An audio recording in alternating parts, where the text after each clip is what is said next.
My parents expected me to pay $50,000 and sacrifice my career to cover up a crime. My sister committed, so I reported the truth and watched everything burn. Hey, Reddit. I, 24 male, have always been the reliable one in my family. You know, the kid who doesn't complain, helps out with bills, doesn't cause drama. Meanwhile, my sister, 17 female, has been the center of the universe since she was old enough to throw a tantrum. I let a lot of stuff slide over the years because I figured that's just how it goes sometimes. Keep your head down. Be the bigger person. But recently, something happened that forced everything to the surface. One mess too far. One choice that pushed me to my limit. And when I finally said no, I went from invisible to the villain real fast. Now the story they're telling is all about how I ruined everything. But they left out a lot of details. The lies, the money, the things they expected me to cover up. So yeah, here's what really happened. You tell me if I was wrong. So, you ever grow up in a house where you feel like a guest? Like you live there, yeah, but you're just kinda there. That's how it's always been for me. I'm the older kid. I got a little sister who's 7 years younger, and ever since she could throw a tantrum, she ran the whole damn house. I don't mean the usual my siblings annoying stuff. I mean full-on royal treatment. She didn't just get special attention, she was the main character. Got grounded once when she was like 12, cried all night, and by morning, my mom was cooking her pancakes and apologizing for being too harsh. Meanwhile, I could get straight A's, clean the whole garage, and help make dinner and still get told, that's what you're supposed to do. They said I was the strong one, the responsible one, that I didn't need as much. I used to think that was a compliment. It's not. It's a free pass for them to ignore you and put all their energy into the kid who screams the loudest. My sister's name? Doesn't really matter. But for this story, let's call her Princess. Because that's how she got treated. Princess didn't have chores. Princess got a car at 16 just for errands, even though she didn't have a license. Princess blew up at my mom once because she didn't get tickets to some concert, and somehow I got told to calm her down. It got worse when my dad got sick. He had to stop working full time. Something with his lungs made him short of breath and tired all the time. He'd get winded just walking across the yard. It sucked. And yeah, I stepped up. I started picking up side gigs after college classes. Helped with rent, utilities, groceries. I didn't complain because someone had to do it. Eventually, my mom suggested we all start putting money into an emergency fund, just in case dad's condition got worse, or if someone in the family ended up in the hospital. Made sense, right? I was making decent money from tutoring, food delivery, and part-time work-study stuff at my college, so I threw in what I could, like real money, every month, even when it hurt. Guess who didn't contribute? You already know.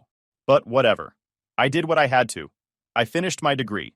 No loans, no debt, just exhaustion and a couple cracked phone screens from dropping it while passing out on the couch. I finally graduated last spring and got a job offer lined up for the fall out of state. Good pay, decent hours, a future finally. So I came back home for the summer to save on rent while I waited for the new job to start. Told my parents I'd only be around a month or so. I'd cook, pay my share, keep quiet. But right when I thought I was catching a break, yeah, no. Being back home reminded me real fast why I never wanted to come back in the first place. Princess was still being pampered like she was 5, left dirty dishes in the sink, took my charger without asking, crashed her own car and just started using mom's without permission. And every time I mentioned it, let it go, she's still young. She's 17, not 7. And she acts like she owns the place. And my parents? They didn't change either. Always taking her side. Always telling me to set a good example. Like I hadn't been doing that my whole damn life. Like I hadn't been carrying this family on my back since college. What really hit me was one afternoon when I came home from a grocery run. I had picked up extra stuff for dinner that night. Stuff I paid for. And I walk in and see Princess sitting on the couch, scrolling through her phone, eating the snacks I literally just bought. I asked her, "Hey, could you at least put some of this away next time?" She rolled her eyes and said, "Why are you so dramatic?" Before I could even respond, my mom goes, "Don't start a fight." I just walked away. Again. That was kind of the vibe all summer. Me doing my part, her doing whatever she wanted, and the parents acting like the sun rose and set on her mood. I remember sitting in my room one night, lights off, headphones on, just thinking, am I crazy? Or do they really not see what's happening? Like, do they seriously think this is normal? That it's okay to expect me to step in as a third parent while treating me like I'm disposable? I didn't ask for some parade. I didn't want medals or a billboard. I just wanted some respect. A thank you, maybe. Uh, hey, we appreciate what you did.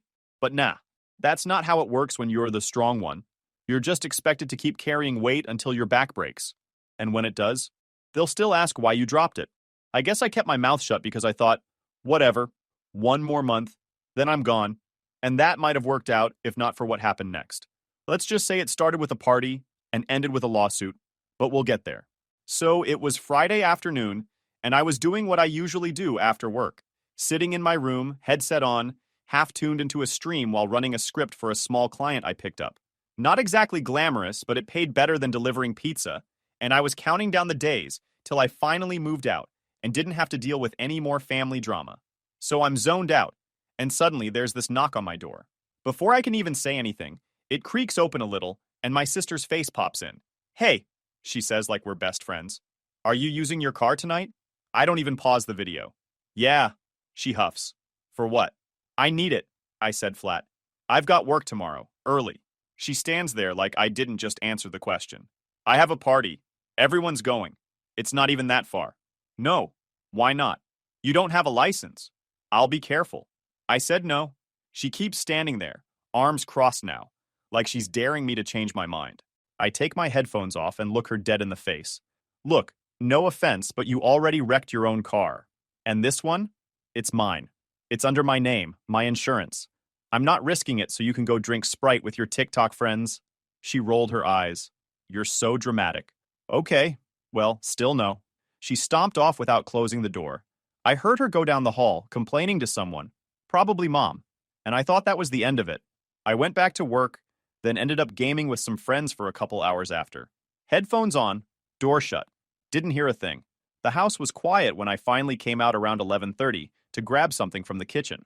The lights were dim, TV was off. No sign of my sister or either parent. Whatever. I figured she got over it or maybe found someone else to drive her. I crashed around 1 a.m., tired as hell, and didn't think twice about it. But the next morning? Yeah, that's when stuff started feeling off. I stepped outside around 9 to get something from the car. Sun was already out, birds chirping, normal boring suburban morning. Then I saw the front bumper. Scratched. Bent. Not like you bumped into a shopping cart bent, like you hit something hard and then drove away, bent. And there was blood. Like actual dried blood smudged near the passenger side of the bumper. Not a ton, but enough that it made my stomach twist. I crouched down to get a better look, and the lower part of the front was scraped, like it had hit pavement or something. I stood there for a solid minute trying to piece it together. I hadn't driven it since Thursday. I would have noticed this. I went back inside, shoes still on, and found Mom in the kitchen messing with the coffee machine. Did someone use my car last night? I asked. She blinked. What? My car. The bumper's dented. She avoided eye contact. I don't know. Maybe you hit something and didn't notice? I haven't driven it since Thursday. Oh, she said, then turned back to the coffee machine like that was the end of it. Where's Princesses? She's still sleeping. Can you wake her up? She had a long night. I stared at her. So she did go out. She just needed a break, she mumbled, like it explained everything. Did she take my car? Silence. Mom. She said it was just a quick thing, she snapped. She was only gone a couple hours. You let her take my car? After I said no? She didn't take it from you, she said, like that made it better. Your dad said it was okay. She promised she'd be careful. I could feel my pulse jump. So, you both decided to go behind my back? You were busy, she said. Headphones on, door shut. We didn't want to bother you. I couldn't believe what I was hearing. You didn't want to bother me while giving away my car? She's your sister, she said, like that erased all logic. It was just one night. I didn't even say anything after that. I just turned and walked away before I said something I'd regret. Back in my room, I paced like a crazy person. My phone said I had no missed calls, no texts, not from her, not from them. They didn't even have the decency to tell me. They just hoped I wouldn't notice. Like I wouldn't look at my own damn car. Later that afternoon, I caught Dad alone in the garage. Why'd you let her take it? He sighed. She said it was important. We didn't think anything would happen. She doesn't have a license. She was careful. No, she wasn't. There's blood on the front bumper. He paused. Maybe she hit a dog. I stared at him. I'll take it in, he said quickly. Don't worry about it. I'll handle the repair. Using what money? We've got the emergency savings. It'll cover the bodywork. That hit a nerve. The emergency savings I helped build? For medical stuff? You're using that because she wanted to party? It's still a family emergency, he said like that sentence made sense. Your sister was scared. I shook my head. This is insane. Don't even dare to touch the savings. I am the one who's is contributing into them, so I will be the one deciding when it will be used. He shrugged. Okay, we'll handle it. No apology, no responsibility, just brushing it off like it was spilled milk. I didn't know the full story yet, but I knew one thing. They were lying. Something bad happened that night, and they were in cover-up mode. The kind of sketchy calm that parents use when they're trying not to let you smell the smoke. And my sister? She didn't even mention it. Acted normal. Same smug look.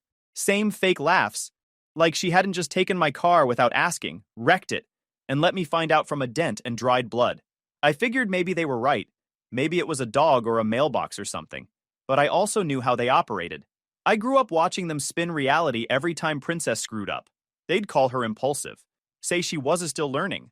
But when I made a mistake, it was always, you should have known better. So I stayed quiet for now. But I wasn't going to forget it. Not this time. I just didn't know how bad it really was.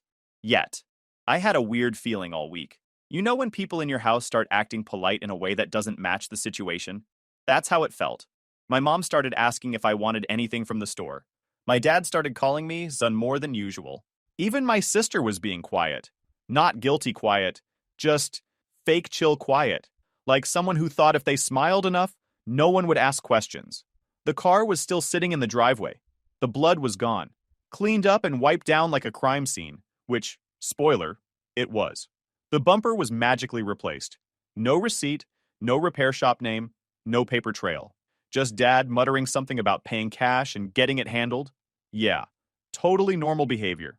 I was suspicious, but I had work to focus on and was 2 weeks out from moving across the country.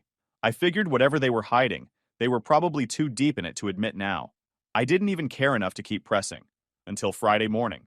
I went out to check the mailbox like I always do, since I was expecting a check from a freelance gig. Among a bunch of junk, there was a thick white envelope. No return address, just my full name printed across the front. Looked official. Not good official either. I opened it right there at the curb. It was a summons. I was being sued. I remember just standing there, flipping through pages, thinking I was reading it wrong. But it was real. Some guy named Xavier was filing a lawsuit against me for damages and personal injury from a hit and run. Apparently, he had been walking across a side street after midnight when a vehicle hit him and kept driving. The vehicle matched the make and model of mine. The plates matched mine too. I flipped to the attached evidence and almost dropped the whole stack. Right there in grainy black and white stills from a security cam was my car. Headlights on, speeding around a corner. And in the driver's seat, it was hard to tell who it was. Blurry shot. Just someone holding a phone up, but oh, I knew who that someone. Next image? The guy, Xavier, laid out on the ground behind the car, halfway on the sidewalk, one shoe missing. The last pic showed my car speeding off. And somehow, I was the one being sued for $35,000. Medical bills, legal costs, pain, and suffering. I walked straight into the house without saying a word. Dropped the stack of papers on the kitchen table so hard my mom flinched. My dad looked up from his tablet. My sister was on the couch pretending to scroll on her phone like nothing was happening. What the hell is this? I asked. They just stared at it like it was the first time they'd seen it. I pushed it toward them. You're gonna sit there and pretend you didn't know? My dad cleared his throat. We were going to talk to you about it. When? After the trial? My mom tried to grab the paperwork, but I snatched it back. She hit a guy, with my car, and fled. And you all just cleaned it up like it was nothing? He was okay, my sister mumbled. Oh, he was okay? He's suing me for 35 grand, and I'm supposed to feel better because he didn't die. You're overreacting, my dad said. We handled it. You didn't handle anything. You covered it up. And now I'm being dragged into a lawsuit for something I didn't do. My mom stepped in. He doesn't know it was her, just that it was your car. There are pictures. You think this guy won't figure it out? You think his lawyer won't push for charges if I show up in court and lie for you? Calm down, my dad said, standing now. Number, don't tell me to calm down.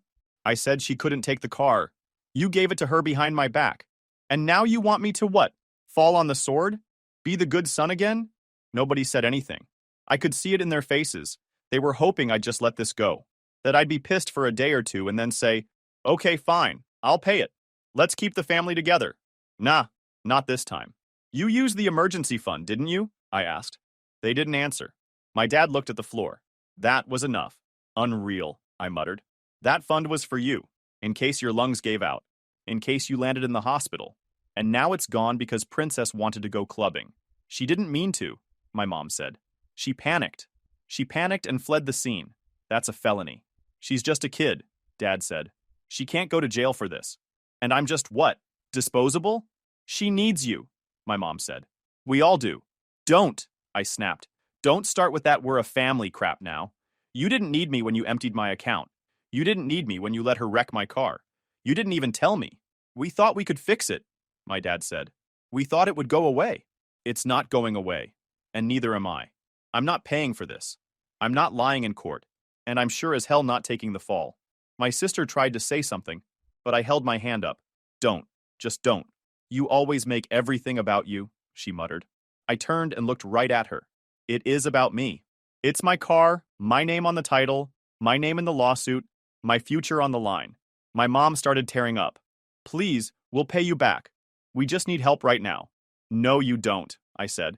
You need someone to bury the body while she walks away clean. My dad rubbed his face. We'll figure something out. Too late. I walked to my room, shut the door, and pulled out my laptop. Called a friend who's finishing law school and asked what happens if someone takes your car without permission and gets into a hit and run. Long story short, I had options, and I was about to use them. I stayed up most of that night filling out the report. It wasn't just a form. They wanted statements, timestamps, names, everything. I included it all. Date and time I last saw my car. The fact that I said no. The exact moment I noticed it was missing. When I found the damage. The dentist. The blood. The silence afterward. I even dropped in how I was blindsided by a lawsuit tied to my plate number. I didn't exaggerate or lie. I didn't have to. Around 2 a.m., I clicked submit. Filed it as a stolen vehicle. I didn't sleep much after that. The next day was weird. I went down for breakfast like nothing happened. Dad was in his usual spot at the table, sipping coffee. Mom was pretending to scroll through recipes she never cooked. My sister wasn't even up. I sat across from them and ate toast in silence. None of them knew what I'd done. Yet. By that afternoon, they would. Around 4 p.m., there was a knock at the door. Not loud, not aggressive, just official. Mom opened it, and I heard two voices introduce themselves as officers. That's when my sister finally came downstairs, yawning like she just woke up from a nap she didn't deserve. I watched from the hallway while they asked to speak with her and my parents in private. Dad called me over like I was part of the problem. What's going on? He asked. I filed the report, I said. What report? The truth, I said. That my car was taken without permission, that it was involved in a hit and run, that I had nothing to do with it. Mom's jaw actually dropped. You didn't. I did. You filed a police report against your own sister? No, I said. I filed one about my car being stolen. The fact that she took it is just part of the story. She's 17, she snapped. This could ruin her life. And me getting dragged into a civil case won't ruin mine? My sister stood frozen in the hallway, arms crossed, not even pretending to deny anything. She didn't look scared, just annoyed. The cops didn't arrest her or anything on the spot. They weren't even there for that. It was just a formal visit to verify details and confirm the report. But I could see it on their faces. They already had the surveillance pics. This was paperwork. Process. The real trouble would come later. After they left, the house exploded. You really think this is helping? Mom yelled. Dragging your own sister into legal trouble? I'm protecting myself, I said. Something none of you seemed interested in doing. We were handling it. No, you were hiding it, I snapped. Big difference. She didn't mean to, Dad added, like that somehow erased the damage. She took my car, without asking, hit a guy, left him in the street, and let me take the blame. She panicked, Mom repeated, again, like a broken record. And you two? What's your excuse? They didn't answer. Then she pulled out the guilt card. What happened to family helping each other? What happened to loyalty? I laughed. You mean my loyalty to you? That's what this has always been. Me giving, you taking, her messing up, me cleaning it up. That's not true, Mom said, almost reflexively. Really? When you needed help with bills, I stepped in. When Dad got sick, I picked up extra jobs.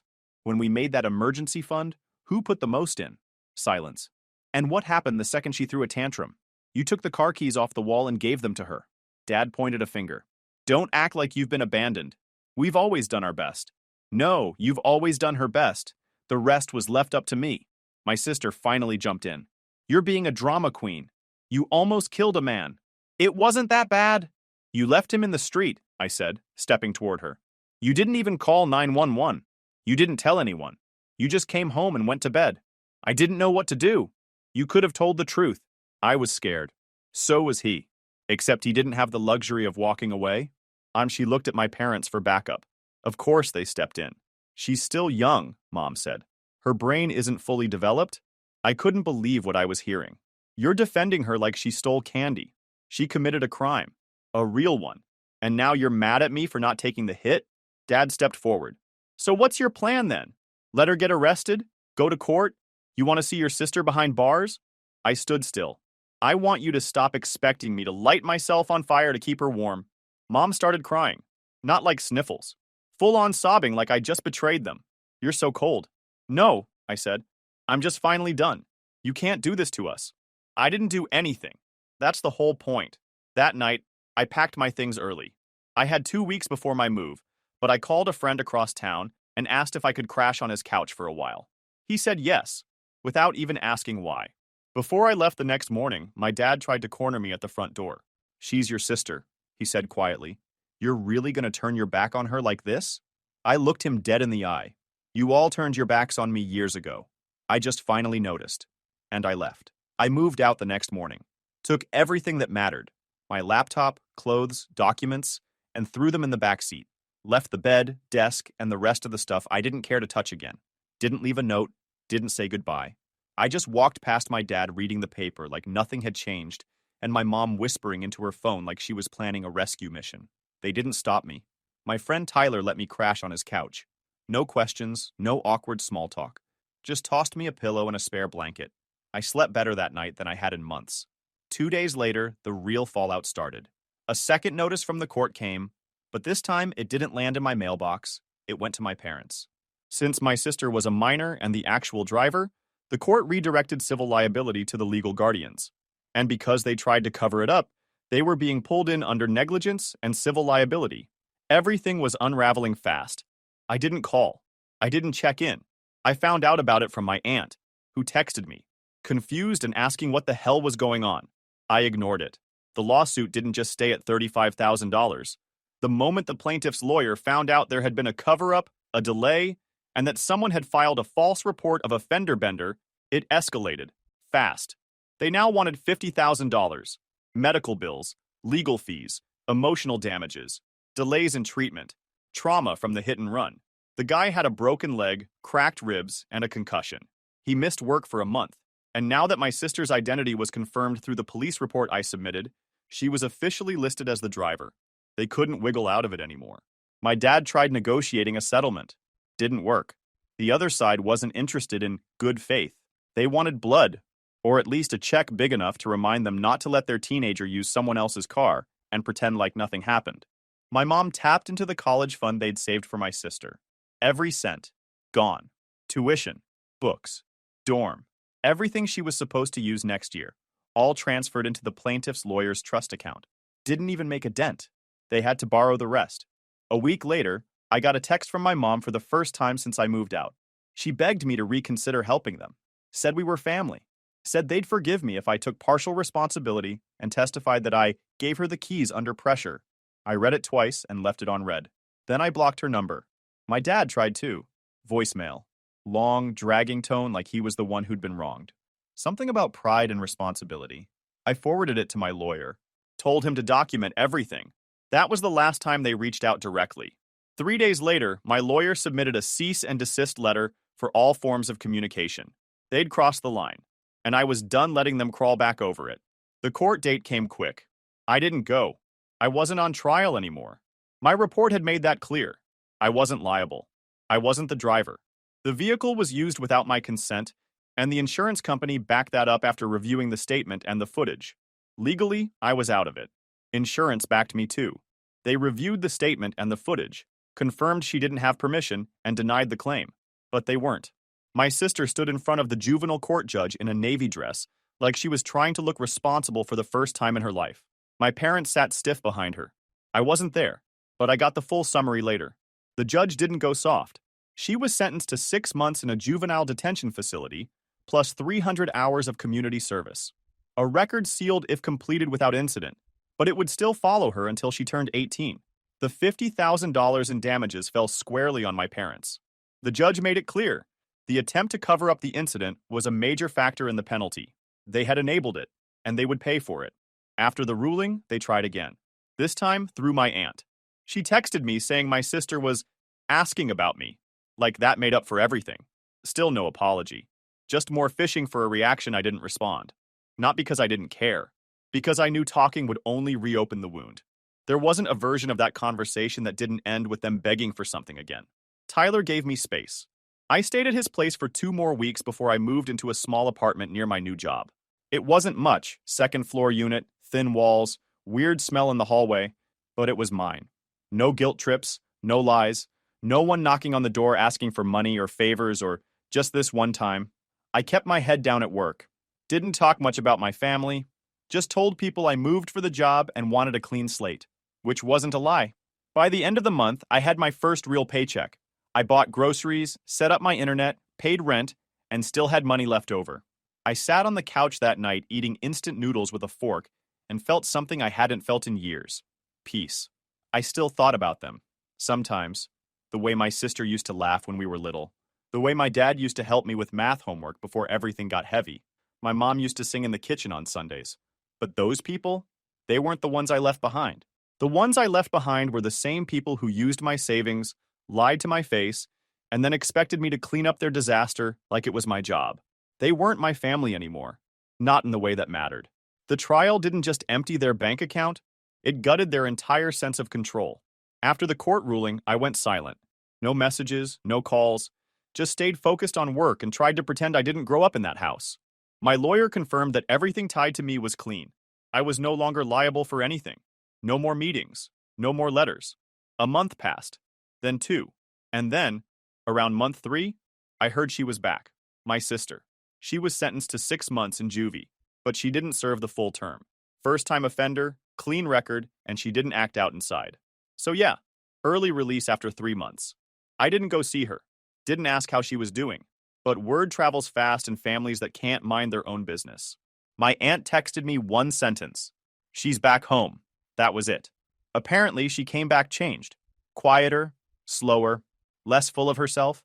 Maybe juvie shook her. Maybe she was just tired. Either way, she wasn't the same little queen who used to stomp around like the house owed her something. That part of her died in there. But the damage was done. The family was already wrecked. My parents were underwater, financially and mentally. The college fund was gone. The retirement savings? Burned. The emergency fund? Emptied the minute they pulled it to cover the car damage. Even the jewelry my grandma left behind got pawned. They were grasping at anything that could be sold, borrowed, or leveraged. Worse, they still wouldn't admit that they caused any of it. It was about 2 weeks after my sister got back when they pulled their final stunt. I came home from work, groceries in hand, tired, dirty, and ready to crash. I walked up to my apartment and froze. They were sitting outside on the steps. Both of them. Like nothing had happened. My mom stood up the moment she saw me. My dad didn't even wait for me to reach them. They looked off. Not sad, not angry. More like desperate. But there was still that weird smugness under it. That same look they always had when they thought they were making a point I wasn't smart enough to understand. I didn't say anything. Just walked right past them toward the door. "You can't keep ignoring us," my mom said behind me. I stopped, turned. "You showed up at my apartment after I asked for no contact. We needed to see you. You could have sent a letter like your lawyer." "That was cruel," she snapped. "You don't treat family like that." I dropped the grocery bags next to the door and crossed my arms. "You're right, you don't. But here we are." She kept going. "We're falling apart. Your sister's a mess. Your father is sick. We're doing everything we can." I didn't respond. Just watched them twist. Then she said it. The line she probably rehearsed in the mirror. "You ruined this family." Not a flinch. Not even a blink from me. "I hope you're proud of yourself," she added. "After everything we did for you, this is what we get? You're heartless." There it was. You turned your back on your own blood. My dad finally jumped in. "You could have fixed this. You could have saved her. Instead, you chose to burn everything down." I looked at them both. "She hit a man with my car. She fled the scene. You covered it up. You drained our emergency fund. You lied to my face. And I'm the one who burned it down? She's your sister, my mom said. You should have protected her. I spent my whole life protecting this family, paying bills, keeping quiet, stepping aside. The first time I decide to protect myself, suddenly I'm heartless? She broke, full on crying now, tears streaming, gasping like I just kicked her out into the street. My dad looked away like he couldn't stand to be looked at anymore. I picked up my groceries and walked past them into the building. They didn't follow. That night, I forwarded the incident to my lawyer. He logged it and sent back an updated no-contact notice. One more stunt, and we'd file a restraining order. I didn't want to go that far, but I wasn't going to wait around for them to start showing up at my job or slipping letters under my door. I didn't hear from them after that. They went quiet. Fully this time. But the silence was different now. Not the passive kind where they ignored me unless they needed something. This was the silence of people who finally realized the door was locked. For good. I heard my sister started her community service. Cleaning parks, working at a thrift store, maybe counseling. My aunt said she doesn't go out anymore. That she barely speaks. That she wakes up some nights crying. I don't feel good about that. But I don't feel bad either. She never apologized. Not once. Never sent a message. Never wrote a note. Not even a fake, half-assed, "I'm sorry you got dragged into this." Nothing. My mom still posts like everything's fine. Family dinner tonight with my beautiful girl. So proud of how strong we've stayed.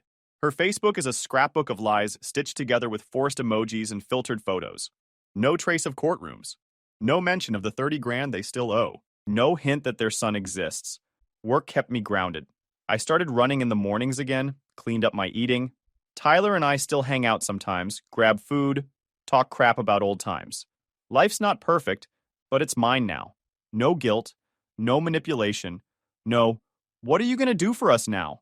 Their little performance didn't last long anyway. With the debt from the lawsuit breathing down their necks, they had no choice but to sell the house. Not some tragic foreclosure story either. They put it on the market themselves once it hit them that no help was coming. Dad ended up crashing at his brother's place. Tiny house, no guest room, just a fold-out couch in the basement. Mom and my sister moved in with her mom, our grandma. And from what I heard, that setup's already full of tension. Grandma, who never liked my mom's gentle parenting, apparently started locking up her car keys the day they moved in. They made that bed. I'm not the one sleeping in it anymore. I'm not angry. I'm not bitter. I'm just done. They used to call me the reliable one. Now I'm just the one who left. And honestly, that's the best thing I ever did.